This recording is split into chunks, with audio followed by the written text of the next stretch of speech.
This is Kyle McCord, and you're listening to Austin, Felix, and Matt on the Devy Debate. Welcome to the Devy Debate. All right, boys. Are we ready to debate? Austin, you tweeted something, girl. You tweeted your running back rankings. Explain yourself. Boy, that escalated quickly. I mean, that really got out of hand fast. Who jumped up and That's Austin Nace. Who is going to be that guy? And for me, Bijan Robinson is still going to be that guy. Back to the ground with Robinson, who spins and then tries to bounce it. A stiff arm, another one as he rides it, keeps his balance. They're going to say he stepped out, but I'm Felix Sharp. I know you didn't think that we would get through this episode without mentioning the name one Zach F. Wilson. Screener draw.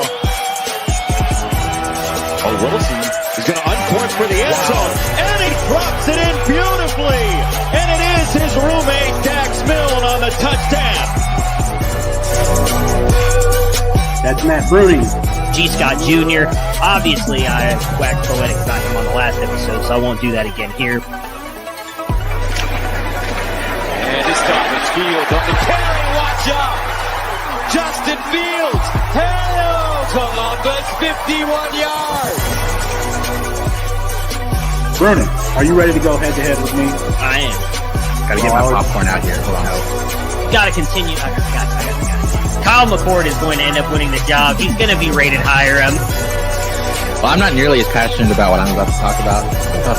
Our apologies because Herb Street ran out of time. We'll get him rescheduled soon. And for Matt Bruning and Austin Nace, I'm Felix Sharp. Good night and good luck.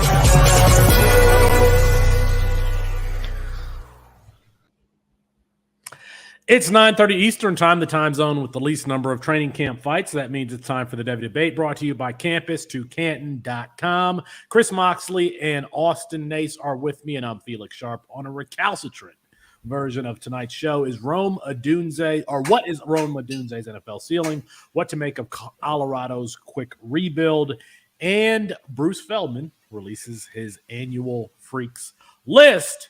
But we start with some new Devy content. I think that this is just we're starting to get some trickles here of the big boys in college, or excuse me, in football media, recognizing the value in college fantasy Devy C2C. Just today, PFF released a top 75 ranking of Devy ranking from Austin Scott. Austin, you had some comments about the rankings themselves, but I think that this is just a further indication that folks are starting to realize that this is a thing.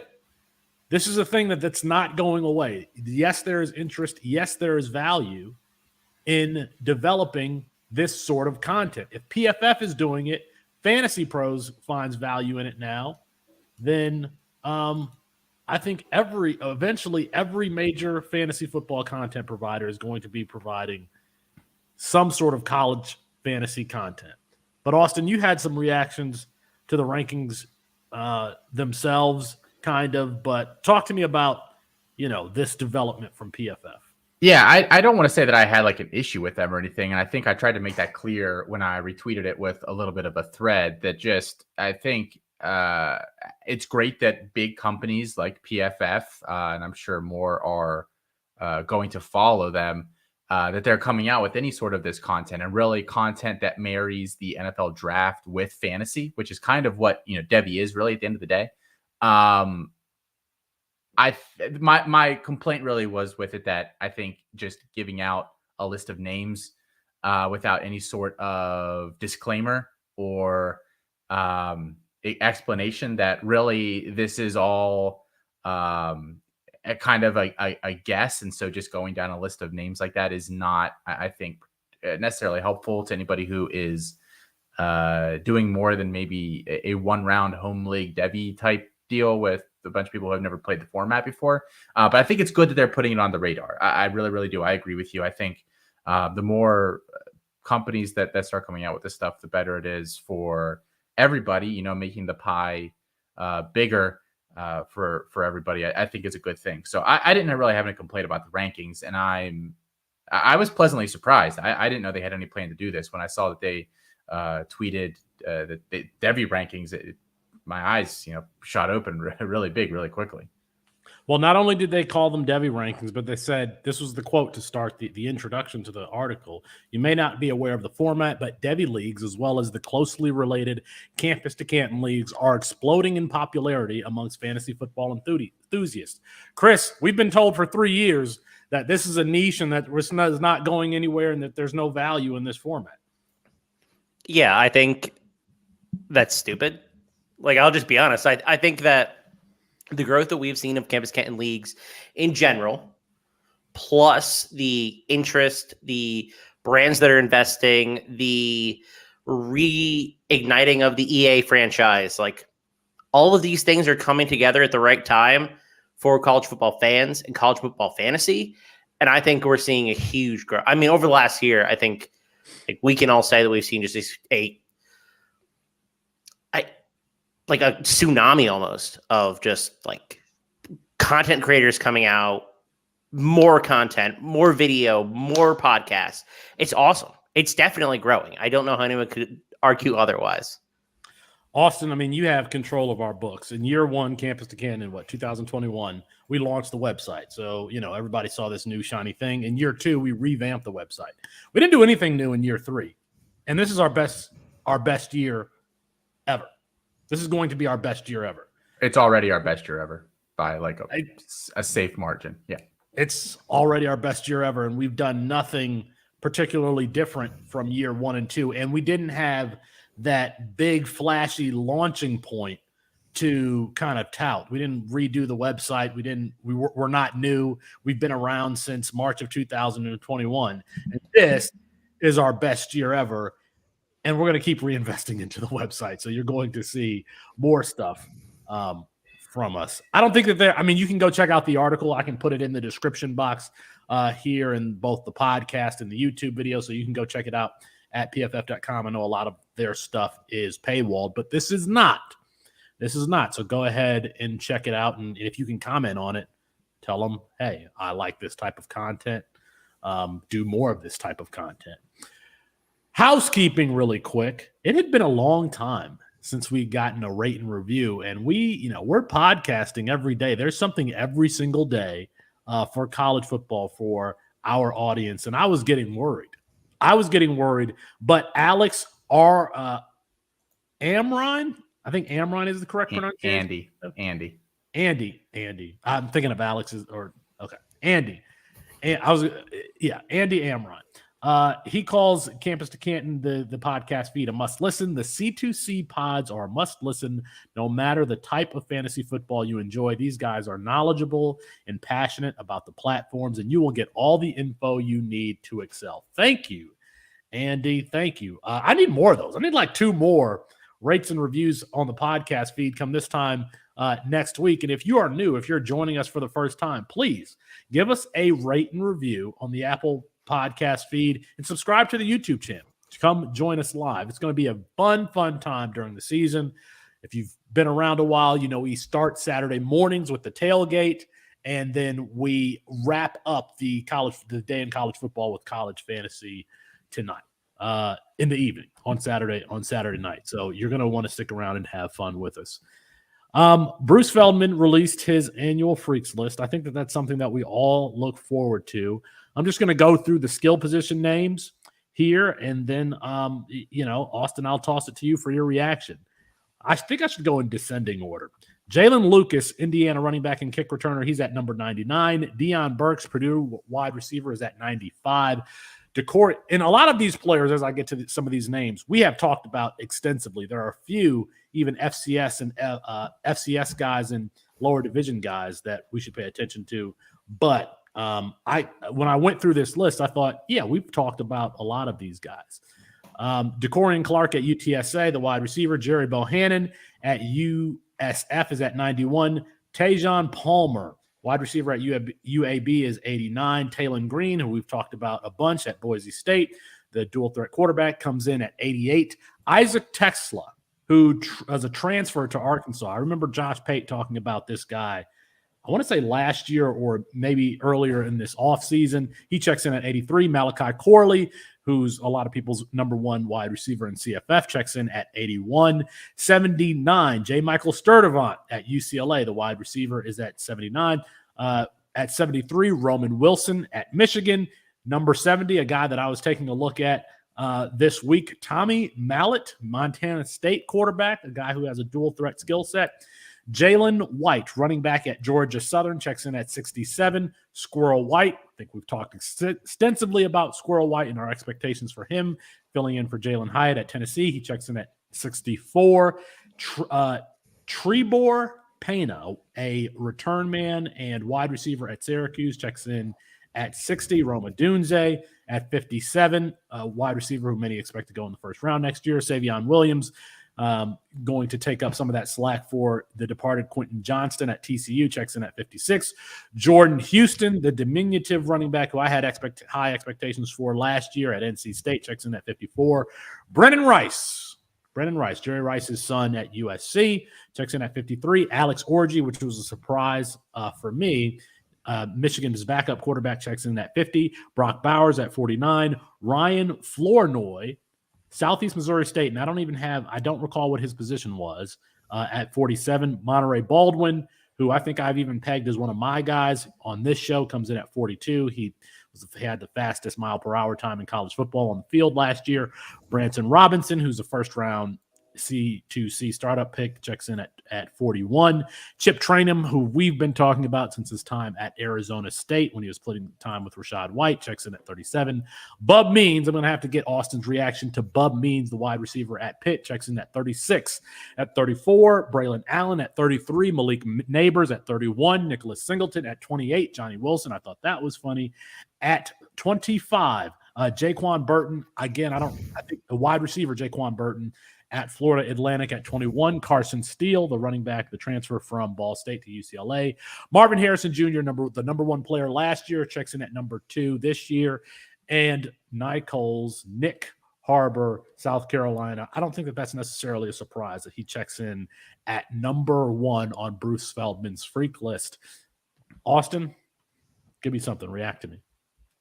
There's lots of positive I could do, but that's no fun, right? I mean, I think, what is there to say about Marvin Harrison Jr.? Let the hate consume you, baby. Let's go. I thought there were some weird names on this list. And I know it's a non-scientific list. It's not like he has some sort of, criteria that like weights all these numbers in a spreadsheet and pops out a final number. And that's how they get listed on here. But it did feel for some of these guys like he was kind of just putting some players that he appreciates on the list.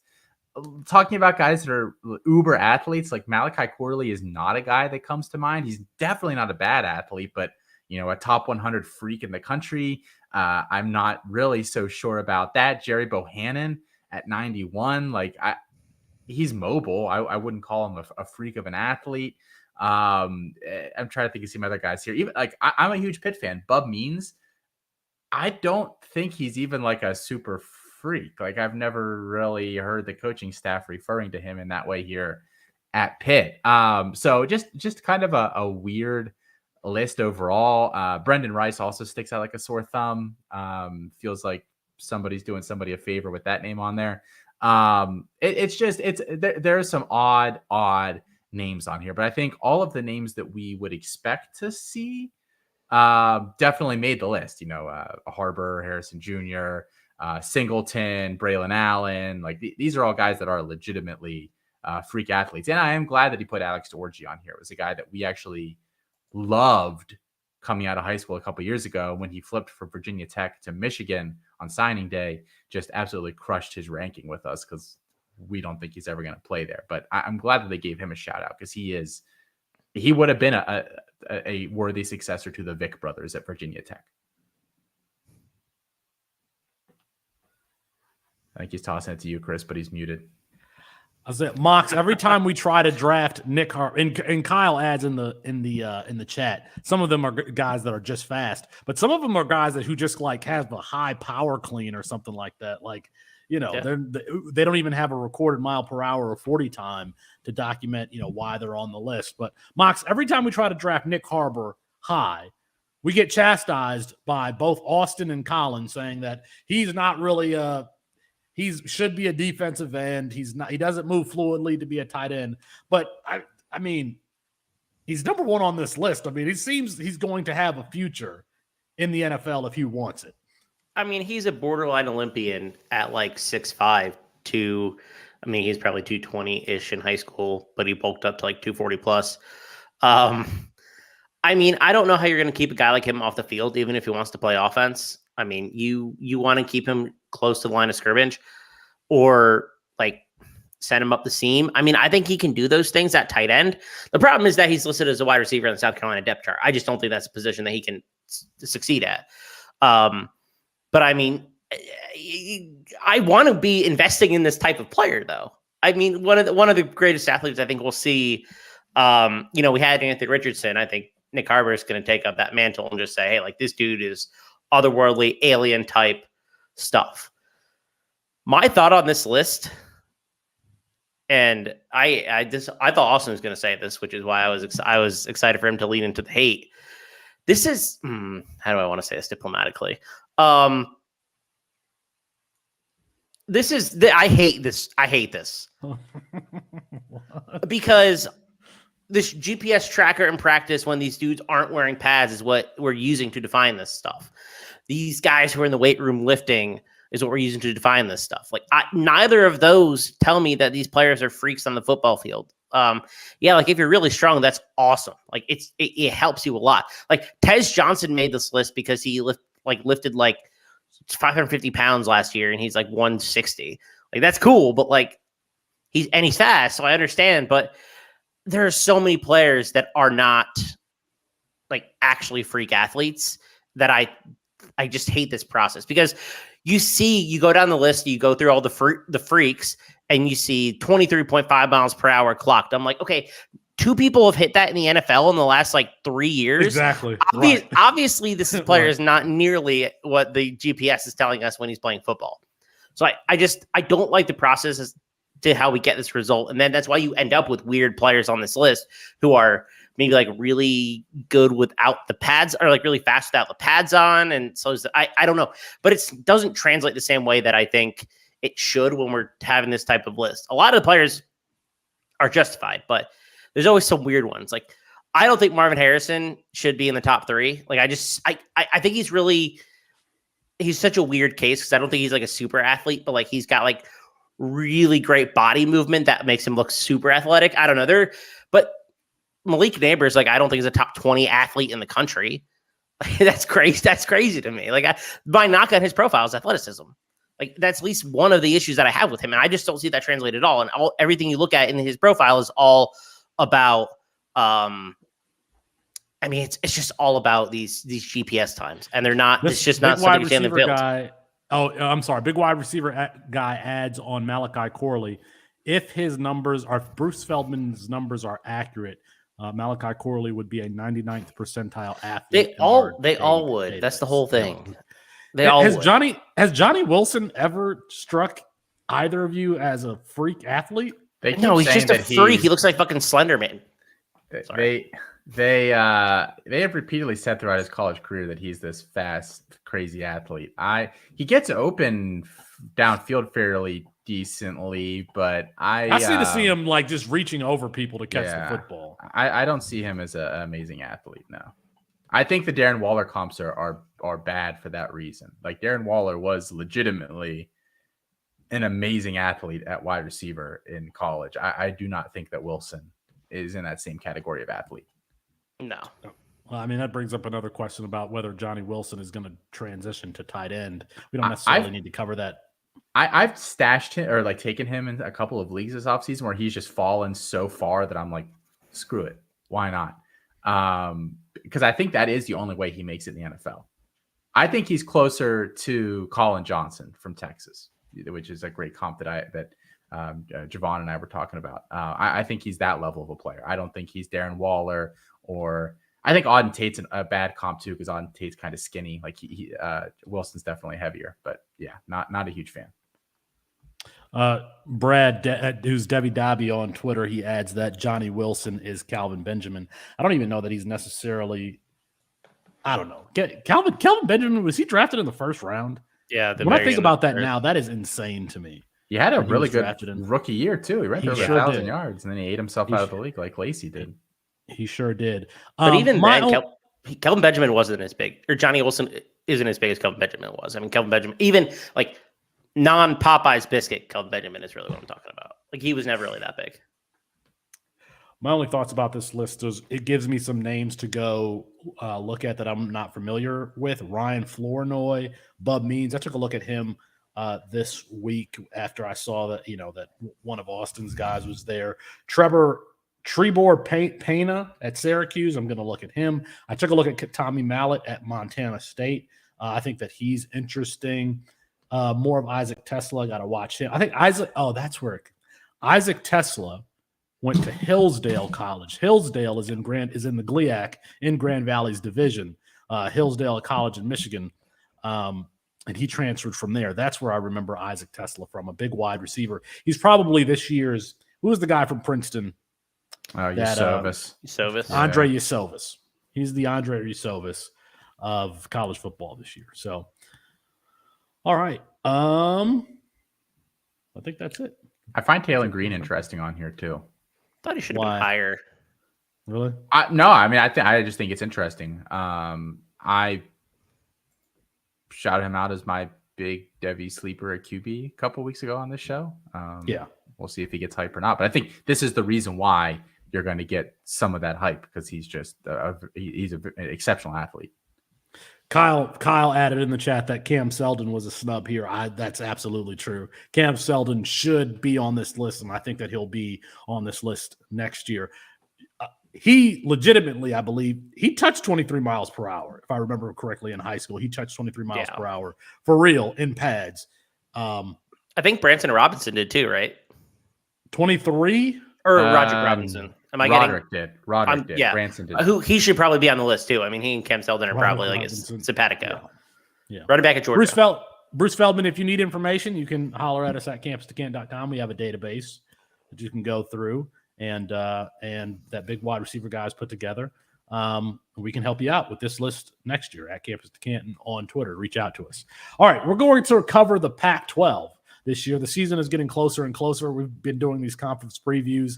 I haven't heard any negative feedback saying like I don't like hearing conference previews on multiple shows, but it's the offseason. What else are you gonna do? So I think the biggest question in this conference is, it's not even a question. It's just a statement. It's Colorado. What are your reactions? What is the spectacle going to be? They're 130th in returning production. They had 50 transfers come in this season, some of whom have already transferred out of Colorado. Mox, I don't even know what the line is on game. It started at like 6.5, and then it just continued to move down. It's like 3.5 now. I was going to say, I was going to say 3.5. Right? Say again? On total wins in the regular season? On total wins, yeah. Yeah, it's a juice 3.5. And I'm taking the under on 3.5. Oof. I think it's tough. I think they win 3 or 4 games. This is not a team that is going bowling. And no. I wonder how Dion is going to take losing, because I don't know that he's been like on a losing team since his time in like Atlanta. Obviously he hasn't been on a losing team as a college head coach at Jackson State, but they've got a tough schedule. They've got a tough schedule. It's going to be interesting to see. I mean, especially the thing that I worry about is continuity. There is no continuity. You have new everything. None of these players have played with each other, and they have less than 12 months to kind of gel. I think that that's tough to do in football. I think you can do it in other sports, in basketball and baseball. In football, you kind of all have to be on the same page. I find it hard to believe that they are going to have enough chemistry to be successful this year. And that's not anything against Deion Sanders, or it's just the nature of what they did this year. what they did with recruiting. I just find it hard to believe that they're going to be any good. Sorry. I mean, I agree. The best case scenario is like 4 or 5 wins, right? Like I agree with you. I don't think bowling is in their future. I'm looking at their schedule right now. I'm trying to find like that 4th win. I mean, we think that they can compete against Colorado State. They should win that game just based on talent edge alone. But there isn't really another slam dunk outside of Stanford on this schedule. And so, I mean, 2 to 4 wins is probably the what you should be looking at year one. I mean, this is unprecedented. We've never seen this many players leave and come into a program. It's going to be a very interesting approach because there's real talent brought in. This isn't like a Texas State situation where like there's a bunch of junk being brought in. No offense to GJ Kinney and what they're doing down there in San Marcos, but there's legit talent here. So it'll be pretty interesting as a case study because I don't think we're going to see something like this again for a while at least. I think it's hard to argue that they're not more talented than they were last year. I think that much. They 100% are pretty obvious, but I also think that the way that, and I don't have a better way for the record, but I know how a lot of folks, including Nick, Ian, Allen at CFP Winning Edge, calculates talent in terms of, doing like talent power rankings is they look at the recruiting pedigree for a lot of these guys. A lot of the players that Colorado brought in, not all of them, but a lot of them were guys that had been at other Power 5 schools that were former 4-stars, but had been there multiple years and had not developed to the point where they were going to really ever see the field. They brought over very few guys that were starters at their old school, which makes sense. Obviously, if you're, having a great time at Florida, you're not going to transfer to a 3-win Colorado team. Just not great, for your own future.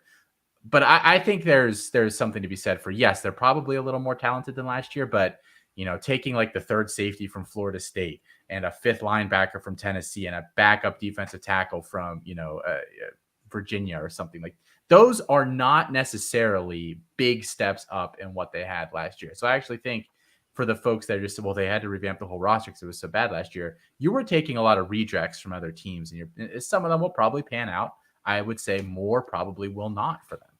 See, I actually disagree with you. I think they went from being a bottom 5 team in the country to being a lot closer to middle of the pack. Maybe not middle of the pack, but like top 70. I have them ranked 91st in my own, and Nick has them 84th. But like Shadur Sanders is an upgrade. Alton McCaskill is an upgrade. Jimmy Horn, Xavier Weather, Travis Hunter. Those are all upgrades on offense. And I mean, yeah, there's questions I think about line play in both of the trenches, but this this team is so much more talented, even if they had rejects because of how bad the situation had gotten in Colorado. So like, yes, a lot of these dudes are rejects to be fair, but I think it's still pretty like good talent base that they're working from. They don't have any depth is the problem. And 18 of 22 players are new starters. Well, they're not going to be able to recruit a quarterback until Shadur leaves. The thing that I don't have a good sense for is what are the expectations there in Boulder for what they're going to do this year? Like, does the fan base expect them to win a bowl game or to go to a bowl game? Or is this like, do the fans understand that this is a rebuilding year? And if they win 4 games, that's a 300%. That's 300% better than what they did last year. So I don't know. I think the bigger concern for Colorado fans at this point, because I think this year was always really kind of a throwaway year. I don't think even, maybe the most demented, laundry, waving person out there thinks Colorado is going to win 10 games. But realistically, I think the bigger issue is that their recruiting for next season is not going well at all right now. I think they thought that Deion could carry some of that momentum that they were in the mix for a lot of guys toward the end of last cycle. They have like 1 4-star in next year's class, another guy that's very borderline, and then like 6 3-stars committed. They do not have a lot of talent coming in right now. It doesn't sound like they're in on a lot of the high-end guys. And they're not going to be good this year. So it's not like they're, going to be like, oh, well, look, we actually won 7 or 8 games this year. Like we're building something here. I don't think they're going to be able to hang their hat on that. So I do think that should actually be the biggest concern for Colorado right now, is the fact that they thought that they would see an uptick in recruiting with Deion, and they have not so far. you cannot. I don't think you can play the portal game every year and build like that level of a roster. I think you could if you went to a G5 school. If you went to a G5 school, if you went to Ball State or, Florida Atlantic or something like that. Is Deion going to Muncie, Illinois at Ball State, though?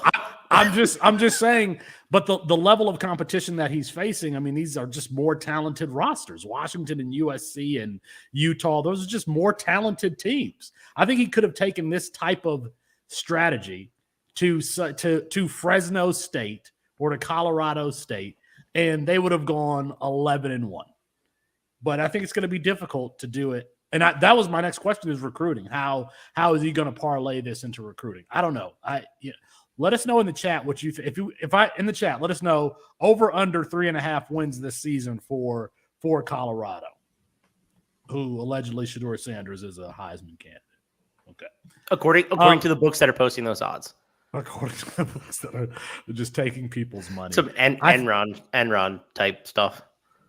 I think the other natural question in this conference is just to what extent, and I don't have a good answer for this question, but to what extent can Alex Grinch actually improve USC's defense, 106th in the country in team defense last season, and we saw kind of that them get dominated by Tulane last year in that bowl game. We saw them miss tackles. I know they got Bear Alexander. I know that they had some transfers there, but I don't have a good sense for what the answer to that question is. The likelihood is that USC, as long as Lincoln Riley is there, is going to win with offense and not defense. Okay. I don't think they looked any better in the spring. I know you're not absolutely out there just headhunting in the spring, but they were getting ran all over by the freshman running backs in that game. Did not look particularly good. I think it'll be hard for them not to be a little better than 106 in the country. Like you said, they did bring in some good transfers, but I think they'll be not great again. I think they'll hold USC back overall.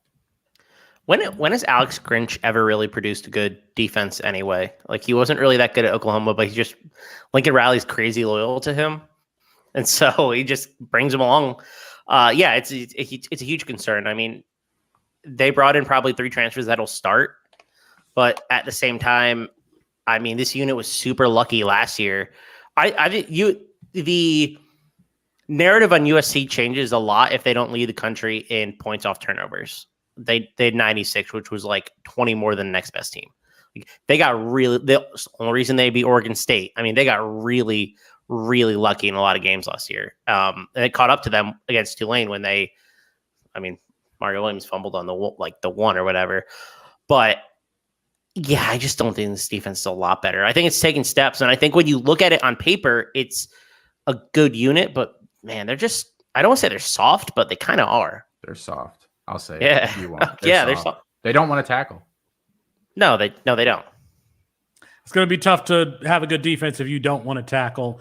Drop a like on this video and subscribe to the channel if you haven't already. The way we've kind of been doing these conference breakdowns is we've been taking them by position as opposed to going team by team. So we've covered all the quarterbacks in the conference, all the running backs, wide receivers, et cetera, et cetera. We're going to do that again today. And when I look at the quarterback position in the Pac-12, it's a really fun conference. There's only like one school, Stanford, that I'm like, I don't know that I want anybody in that quarterback room. Arizona, Jaden DeLora, who can be a CFF guy, Noah Fafita. At Arizona State, Jaden Rashada with Drew Pine out, he's a candidate to start. I didn't even realize that. At California, our friend John what's John's last name?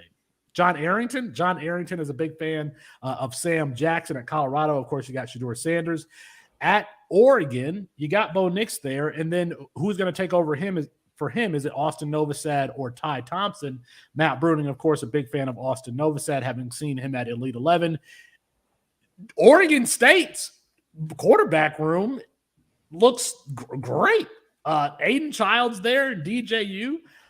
That's a great college quarterback. I have no idea. I don't know any of the names at Stanford, Moxley. So if you want to speak to them, that's fine. At UCLA, of course, we expect Dante Moore to start sooner rather than later. He's competing with Ethan Gerbers. Have you backtracked on week 1, Felix? Is that No? Is that what no, I heard? I'm not. I'm backtracking. No, I'm not backtracking. Heck no, I'm not backtracking on him starting in week 1 at USC. Of course, they have another one of the top 5 freshman quarterbacks in the class, and Malachi Nelson, to go along with Caleb Williams and Millard Moss. At Utah, Cam Rising. Is Cam Rising healthy? No. It doesn't sound like he's going to start the beginning of the season. Austin, I got a question for you. I mean, Austin, let me ask you now. You're a big fan of Nate Johnson. As far as I believe, he's still there. Are you not a fan of him now? Or? I liked him because he's fast as all get out, but it sounds like he's QB4 and they have no interest in playing him at all. No. Yeah, they had a different kid in there, and they had a scrimmage this past week, and he went to the hospital after the game, so he's probably out. And Johnson is not the next guy up after him, apparently. So no. I think we're down to Brandon Rose. Yeah, I think that's third string quarterback. Which yikes. Well, I mean, maybe Jaquindon Jackson can do a little bit, go back to his Texas days and play some quarterback there. At Washington, I don't know. Listen, if there's a guy that's really talented there, we're going to gravitate towards Kalen DeBoer's quarterback, just like Steve Sarkisian and Lincoln Riley. I think Kalen DeBoer is up there. Michael Penix Jr. is there. Austin Mack is probably the next guy. It might be a transfer destination. And then at Washington State, there's Cam Ward, who transferred in from Incarnate Ward last year, and we had expectations for him last year. I don't know that he necessarily met them, but I think that there's a potential that he does this year. All right, Mox. Mox, I'm not being a chicken. When does Dante Moore start? Is it week 1 or is it later? I think Garbers is going to start week 1. I think I'd be pretty surprised. Just like, I think Garbers has been good through camp. I mean, I think they're fine with him until they face a real test. I don't think Dante Moore is getting in. I do think Dante Moore will play this year, though. I was wrong, okay, about Dante Moore and Collins Lee. I'll admit it. I was wrong. Yeah, he'll play. I mean, he's too talented to keep off the bench, especially if they want to win football games. And Chip Kelly has, over the years, had no issue going to a freshman quarterback. Yeah. I will maintain that he gets starts this year, but it's not going to be week 1. I think the problem is UCLA's schedule doesn't really set up well as like you can point to like a natural segue where maybe you would work him in. Because they have in the middle of their season, they have this stretch of a bunch of ranked opponents in a row. So they have the first couple games of the season, they have Coastal Carolina, they have San Diego State, and they have NC Central. So, okay, if you want to blood him in one of those games, I don't think they want to put him in that early. And then after that, you've got Utah, Oregon State. You've got a stretch at the end of the season with USC and some other teams in there. I guess you can point to that Colorado Stanford stretch at the end of October and say maybe you put him in there. Like I just don't know that the schedule sets up particularly well where you're like planning to try to get him into a game to start. So I do think we see him start at least one game this year, but to point to a specific week, unless somebody gets hurt, I don't know that I can do that. I'll tell you the exact scenario, what that's going to be. It's going to be Ethan Garber struggles in the first half against Utah. Dante Moore comes in and looks better than he did in the first half. And Dante Moore gets to start next week at Washington State. What if that's my scenario? What if it's the Cade Klubnik come in and throw an interception from your own end zone scenario again? Listen, I'm not saying it won't happen, but that's the scenario. I think if you want to try to bank on something, that it happens there against Utah, which is the best defense they'll face until, well, that might be the best defense they face all year. Looking at their schedule, it's a really easy schedule. It's exactly what happened with Caleb Williams and Spencer Rattler. Yes, Spencer Rattler struggling in the Red River shootout, and then Caleb Williams comes in, and that's the end of that. So we could see something like that. Austin, on a scale of 1 to 10, because you've had some negative things to say, on the scale of 1 to 10, how interested are you in Austin Mack? With 10 being I gotta have him, and 1 being I'll leave him out there. Like a 5 or a 6.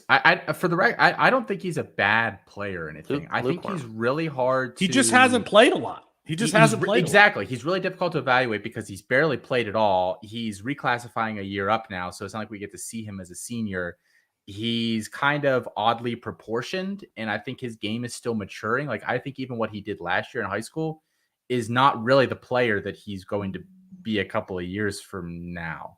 I think basically if you're taking him in a draft, you're just overwhelmingly trusting the system to develop him. And I don't mind doing that with some of these guys. But I'd rather them be at a smaller school than Washington with lower expectations than to go to a school like Washington with the board there that expects to be winning no fewer than 8 or 9 games in a season moving forward. That's definitely the expectation for him. I really think that he does not start next year after Penix leaves. I think it's either Dylan Morris gets a year because they've actually said that he's looked solid in practice and he's an experienced guy, or like you said, a potential transfer destination. I just like my spidey senses are kind of, going off a little bit when we talk about Austin Mack and him just being the obvious next guy there. I don't think it's that obvious. He got a 4-star pedigree, having started one season in high school and then reclassifying and going to college. And he played with 2 Division I wide receivers in Rico Flores, who's at Notre who's at Notre Dame, and then Ontario Smith's son. If you remember Ontario Smith from the Minnesota Vikings, the ferry boat and all that stuff, and the Whizzinator. Running through the Okra Patch, I believe. Yes. His son says his son was Austin Mack's other wide receiver. So he's a 6'6" guy, kind of a taller think Jared Goff. Think Jared Goff. I mean, I think that's a comp for him. Mox, are you believing in Cam Ward this year? You've been critical. No. This is why I'm asking you. No. Don't say no yet. You've been critical. Sorry. You have been critical of his deep passing. They add DT Sheffield. They add Kyle Williams. And in the spring game, they talked about being not so much of a horizontal offense. And they actually completed some deep passes in that spring game. So there's all of that. They've got the new offensive coordinator. Plus, Cam Ward still has the elite trait of that pocket escapability, off-platform, off-script ability. Now give me your answer. No. I mean... So here's the thing, right? I think his wide receiver core is better than what it was last year, although Lincoln Victor is away from the team, so I think that hurts it. But he just has so many issues. I think that Ben Arbuckle, who's the new offense coordinator there, who I think is a really, really smart guy, I love that hire. I think he can mask it somewhat, but that doesn't make me necessarily believe in Cam Ward. That just makes me believe in the offense and the system. His mechanics are still like pretty out of whack, and he was one of the worst quarterbacks in the country throwing beyond 10 yards. Like, I need to see it before I believe it. Like, no, I don't believe in Cam Ward, and I want to because I think he's pretty interesting. He is interesting. He's a fun player. Like he is a fun player. He's a fun player, and look, it sounds like they heard you, Mox, because they talked about the need to improve their deep passing game in the spring game. So I'm surprised that you just said that they're planning on being more vertical and less horizontal, because Western Kentucky last year was not a particularly aggressive downfield passing team. Austin Reed's ADOT last year was below 9 yards, which is, it wasn't like the worst in the country, but that's pretty pedestrian overall. You would think with that kind of offensive system and a guy like Cam Ward, who hasn't been very good passing deep, you would really kind of be trying to work those intermediate areas of the field. So I interesting. Were they even working? When I would watch, first of all, Washington State had a better defense than expected last year. When I would watch them, it was a lot of like 3-yard hitches and 5-yard hitches, and like they would spread out. They would have 5 wide receivers on the field, but those 5 wide receivers, none of them would run more than 7 yards down the field. So, no, they didn't, because that's Eric Morris's offense, and Eric Morris literally just like he plays horizontal. Like that's his system. I think Arbuckle's a little bit more aggressive than Morris was. I actually think Morris was that's a conversation for a different day, but I think Arbuckle's a substantial improvement over him. Cam Ward's ADOT was 2 yards lower on a per game basis than Austin Reed's was. Yeah, that makes sense. Seven is really, really bad. Really, really, really bad. What we're at, what was his average yards per attempt? Like 4? Average yards per attempt. Let's see here. Although I remember a lot of plays where they were like the receivers doing all the work, like major yard after the catch. So maybe that's not the best metric to use. But I actually like DT Sheffield for Westbrook. We talk about receivers later. I think that he can help in this passing game a lot. Do you not like Kyle Williams? Kyle Williams is a guy that after his freshman season at UNLV, we kind of said, let's pay attention to this guy. He's good. He's a good player.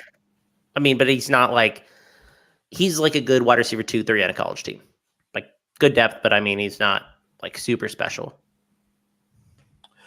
Austin, Miller Moss is a name that no one really mentions, and I'm wondering if Miller Moss and Miller Moss and Malachi Nelson could be a Bryce Young and Mac Jones type situation. Do you have a sense for whether or not we might be missing the boat with Miller Moss by not rostering him, not prioritizing getting him on our rosters? I think if Caleb Williams gets hurt this year, we see Miller Moss before we see Malachi Nelson, just because he's been there for a year. But I think there's almost no chance that he starts 2024. I don't want to say 0%, but it's definitely less than 10%. I can't believe he didn't transfer. I'm really, really surprised. Yeah, I think it's just very obvious that the plan there is not Miller Moss moving forward, because Malachi Nelson was committed to Lincoln Riley at Oklahoma, actually, and then followed him along. So it would be a monumental upset if that were to happen. I do not see that. I think if anything, it would be more likely they would hit the portal.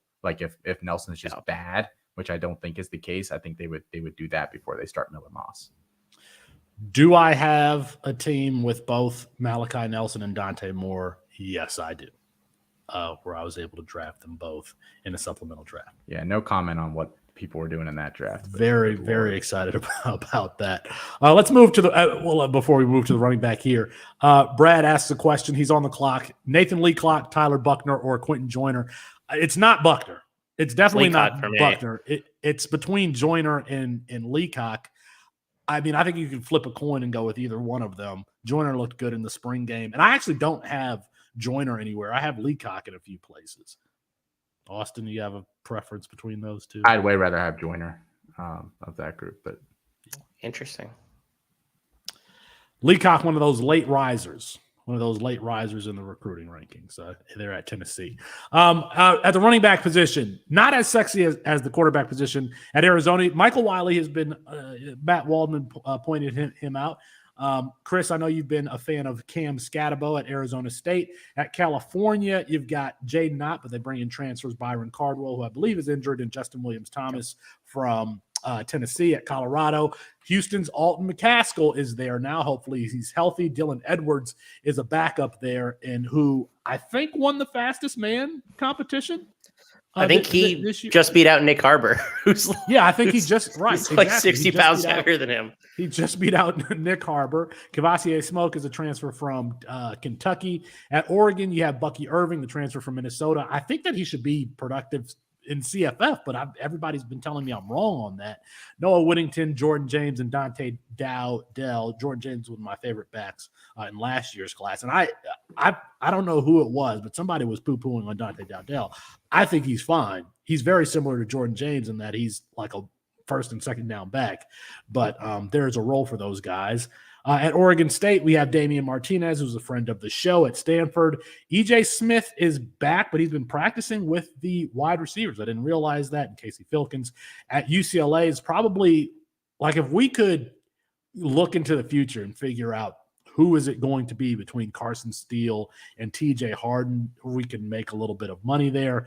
USC has a really deep backfield between Marshawn Lloyd, Austin Jones, transferred. I can't believe Austin Jones is still in college. Amarian Peterson and the aforementioned Quentin Joyner, who we just helped Brad with selecting on. At Utah, the Texas former quarterback who shared the quarterback class with Hudson Card at Texas, Jaquindon Jackson, is now a running back. And he is backed up by failed cornerback Micah Bernard, who got torched by Jackson Smith and Jigba in the Rose Bowl 2 years ago. Washington, Jalen Johnson transfers from Mississippi State and Washington State. Nakia Watson transfers. He's his second year transferring in from Wisconsin. Had a productive year last year, and he's backed up by. I can't remember what his backup, but I think that his backup should be rostered like a 45th round pick, also because of how often Washington State throws to its running backs. And that freshman is a good, or he's a sophomore this year, but that freshman got some run last year. I'll look at his name. Jalen Jenkins?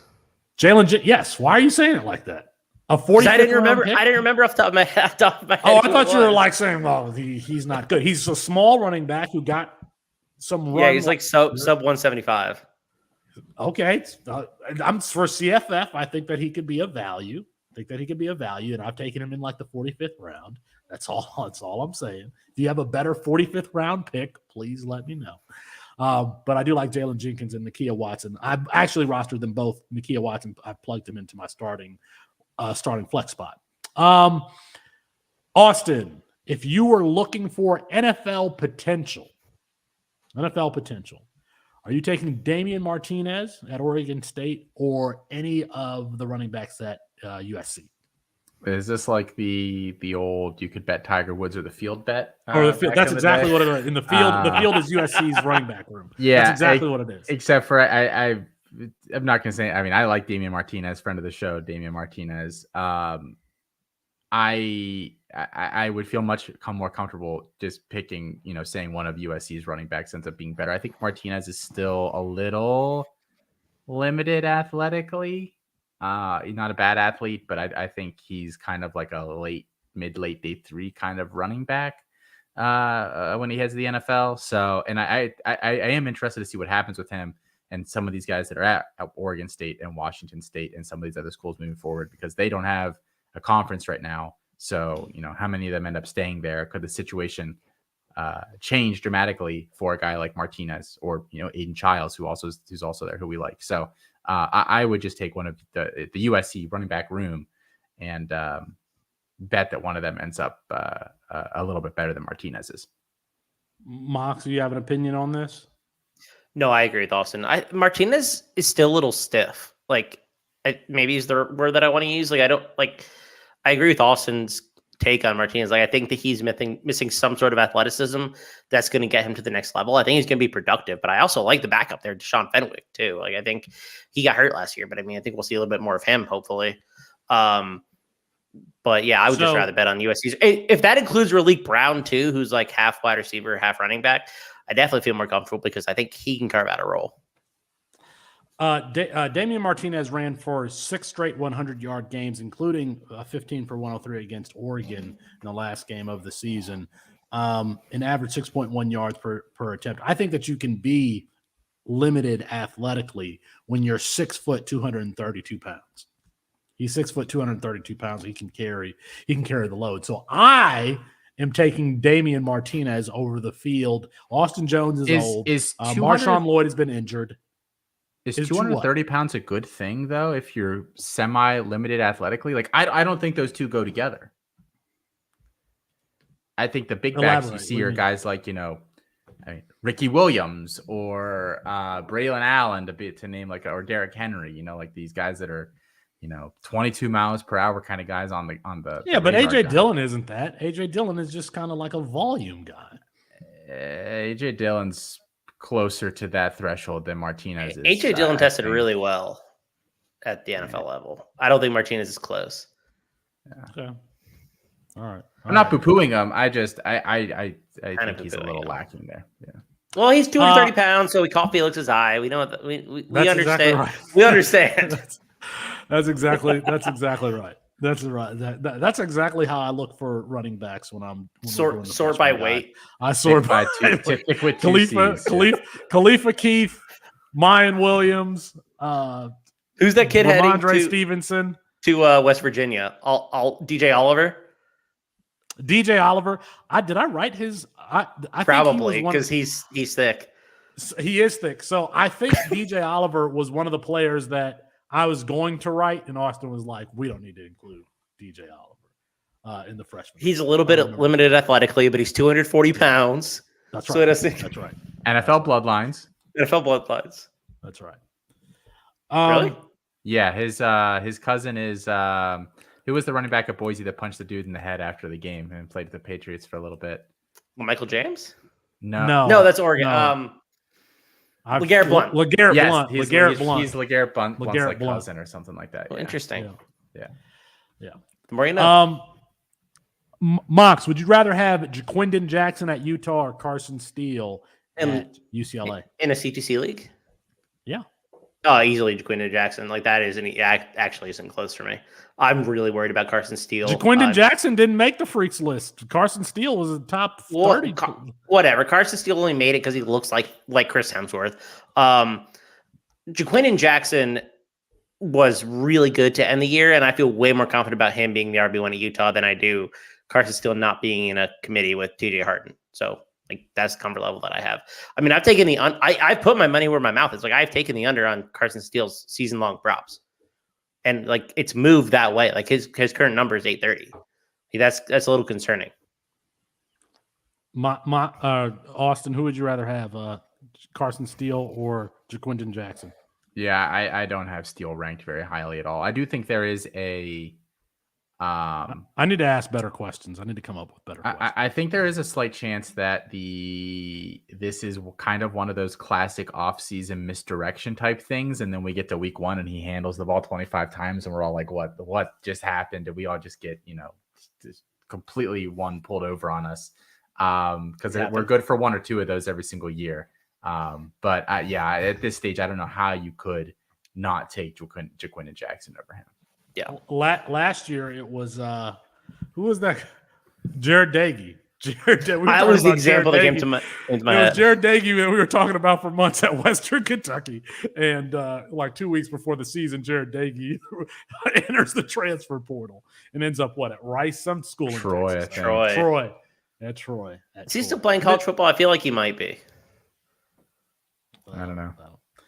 I don't know. I don't know. Do I have any more questions about the running back position? Alton McCaskill, I think he's interesting at Colorado because he was, very good as a freshman at Houston. But I don't know how good that team is going to be overall. Do we? Here we go. Austin, do you still have faith in Jaden Knott? Given the fact that I never had faith in Jaden Knott. Talking to the number one player hater on Jaden Knott. Hey. I do think that there are legitimate arguments for both sides of Jaden Knott. The framing of the question was he had this productive freshman year, but the coaching staff brought in 2 transfers at the position. I think they needed bodies there either way. And I have been consistently lower on Byron Cardwell than consensus. Like I don't know that he is a world beater by any stretch. Justin William Thomas literally couldn't get on the field last year for Tennessee, and they had some injuries stack up there at different parts of the year. So I think they just needed people there. That wouldn't be what scares me off. I just think he's a little undersized, and I don't think the frame is there, quite frankly. And then I think, just all the production basically coming against the 2 absolute worst teams on their schedule. And other than that, he struggled to hit 4 yards per carry in basically any game last year. It's kind of a Rorschach test. You kind of see what you want to see with him. I'm pretty far off Jaden Knott at this point, but definitely some people that like him. Yeah, I want to see Sam Jackson at Cal.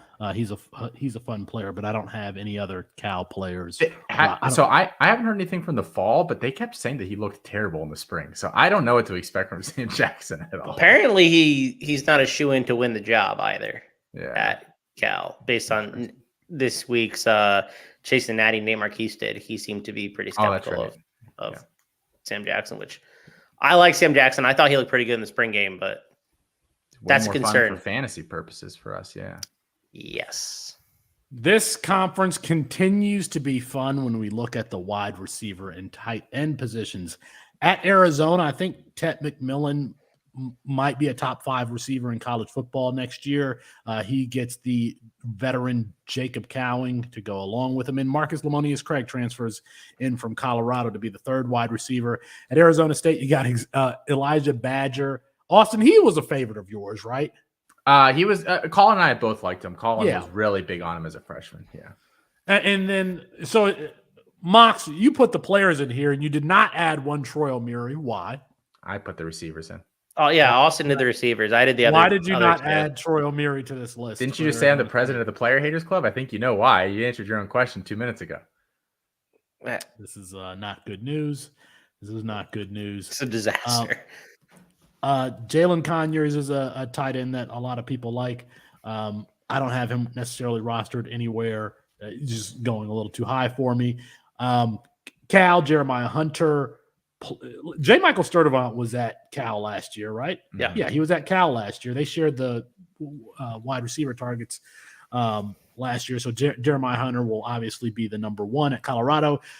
Let's see how much Travis Hunter plays wide receiver. Xavier Weaver and Jimmy Horn are also there. At Oregon, Oregon has a really deep group. Of course, Tez Johnson transfers so he can be with his brother, Bo Nix. Troy Franklin has his fans.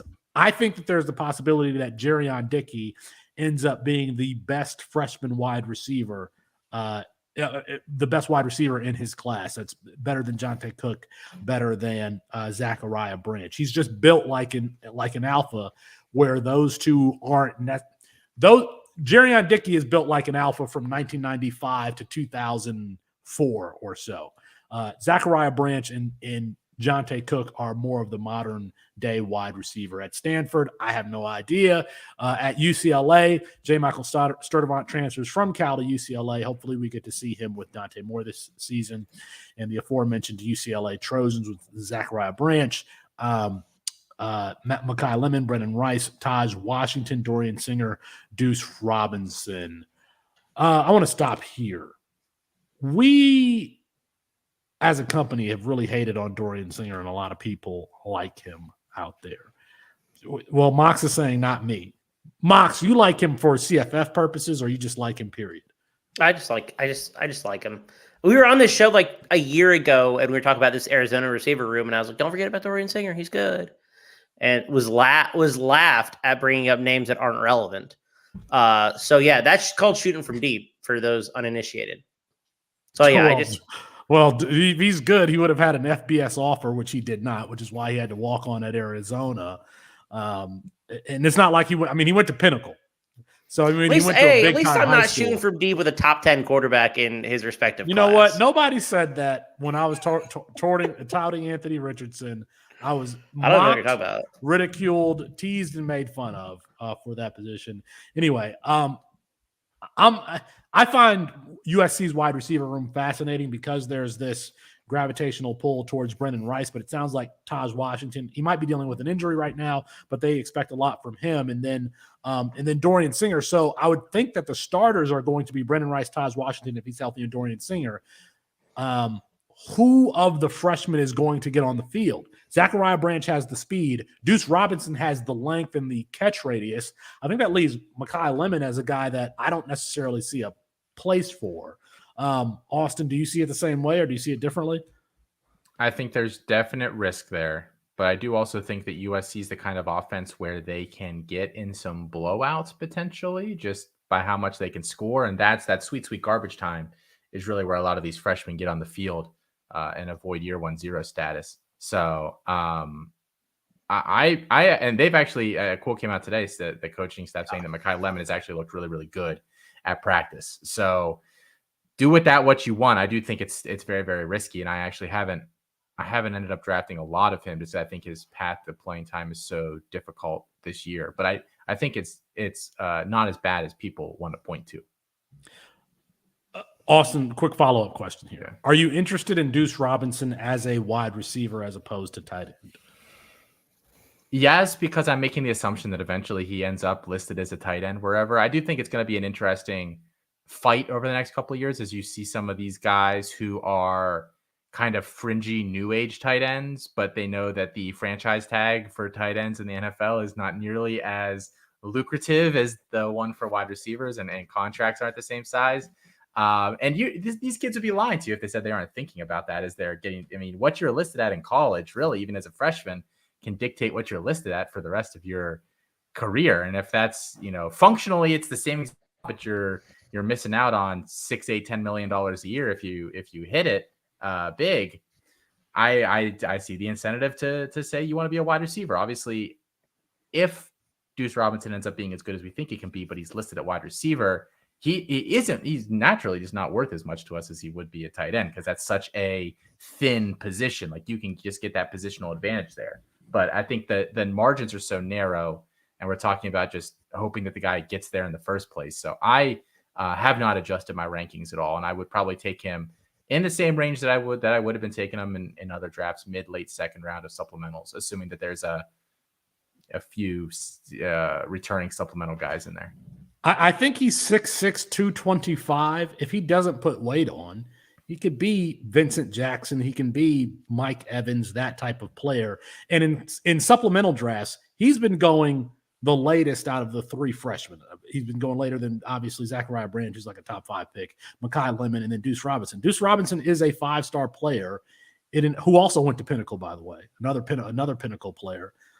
He got a scholarship, Mox. He was able to get a scholarship coming out of Pinnacle. Oh, anyway, but no, I've got Deuce Robinson in a lot of places, and I've to pair him with Malachi Nelson feels like the right thing given his value in supplementals. Getting a 5-star player in the 4th round because he was just a tight end. I don't think I've seen him fall that far at all this offseason. I've seen, mid-late second pretty consistently is where he's seemed to go. That feels right for him, by the way. That's a fair range, I think. Brad adds in the chat, Jerion Dickey is like a carbon copy of N'Keal Harry, and I can't unsee it. Brad, I'm going to come find you. Actually, no, I think of N'Keal Harry as a contested catch guy. I think of Jerion Dickey as like a bully who can do a run after the catch, who can play the contested catch game. He returned punts in high school. He did everything in high school. He played linebacker in high school. I think he can do a little bit of everything in college. Washington, of course, Rome Odunze, Jalen McMillan, Jeremy Bernard is a favorite of a lot. I thought that Jeremy Bernard was falling under the radar. I can't seem to get him anywhere. People are drafting him before Jalen Polk, and Jalen Polk had like 700 yards receiving last year. Waldman mentioned something to me about Jalen Polk, too, yesterday, by the way. And then at Washington State, we kind of already talked about their wide receiver core with DT Sheffield, Lincoln Victor, and Kyle Williams. Austin, you got to take – who's taking credit for Rome Odunze and Jalen McMillan? So, I can admit when I'm wrong, and I used to make fun of you and Colin for your love of Rome Odunze and Jalen McMillan, and Rome Odunze is projected to be a first-round draft pick next year, thanks to one Michael Penix Jr., by the way. But take a bow. You were right. You were right, Austin. What did you see? What did you see in McMillan and Odunze in high school? Just both. I think it was a combination of they're pretty good athletes, and they went to a school that had nothing there in front of them. They both could have stepped in as true freshmen, and they kind of did. If you remember, that was the COVID year in Washington. The Pac-12 only played like 5 games, and I think even Washington had 1 or 2 games canceled because they didn't have enough players to participate. So I think they just kept flying under the radar because Washington didn't play. But they both legitimately probably would have had 600 to 800 yards as true freshmen. And I think the discussion around them for the last year and a half would have been vastly different if they had played a full season that year. I want to go back here to Oregon because, Mox, the first time I heard anybody talk about Tez Johnson, you were talking about him when he was at – was it Troy? Yeah. It was Troy. He's an explosive player. You've got Troy Franklin on one side. I mean, is Tez Johnson someone that we think we can start in a flex position?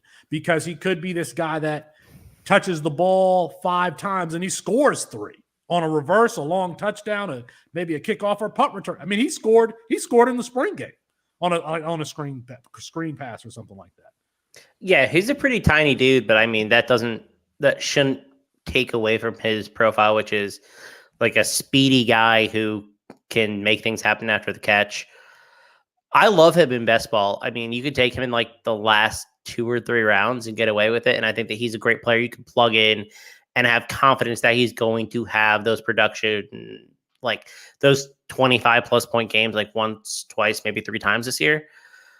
I don't know when those games are going to happen. So that makes me a little skeptical of starting him or pulling him into flex weekly. But I do think he's a good player, and I do think he's going to be on the field. So it just depends how highly you think of this Oregon offense with Will Stein and what you think Tez Johnson's role is going to be, which I think he's a 6 target guy. Mox, am I misremembering? It was 2 years ago.